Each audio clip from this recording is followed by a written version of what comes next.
आधी येऊ का मावशी? ये ये पूजा बेटा, खूप दिवसांनी आलीस ग. काय नाही मावशी, ते जॉबला लागली होती ना. वा वा पूजे, तू जॉबला जातेस आणि ही आमची कार्टी नुसती उलटी पालटी पडते. वा बेटा वा, तू आई वडिलांना किती मदत करते ग. जॉबला जाते आणि आमची ही उलटी पालटी पडते आणि मलाच सांगते हे बनवून दे ग मम्मी, ते बनवून दे ग मम्मी, नुसती खायला लागतं तिला.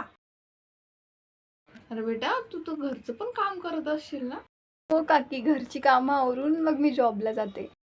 आणि ही आमची अवदसा घडी घडी काय म्हणते मला, भांडे घासायला लावले की माझं कंबर दुखतं. ही कामांची जर लाईन सांगितली ना तर तिची आजारांची लाईन चालू होऊन जाते. हात पाय मान पाठ सगळं दुखायला लागून जातं काम सांगितलं का. काय करते बेटा तू अजून? काय नाही मावशी, आता मला कम्प्युटरचा क्लास आहे 4 वाजता, म्हटलं जाईल तुमच्या घरी येऊन. बाई ग, कम्प्युटर क्लास पण करते तू? बघ बघ, शिक तिच्याकडून काही, थोडी अक्कल घे. का मावशी? ये बेटा, येत राहा.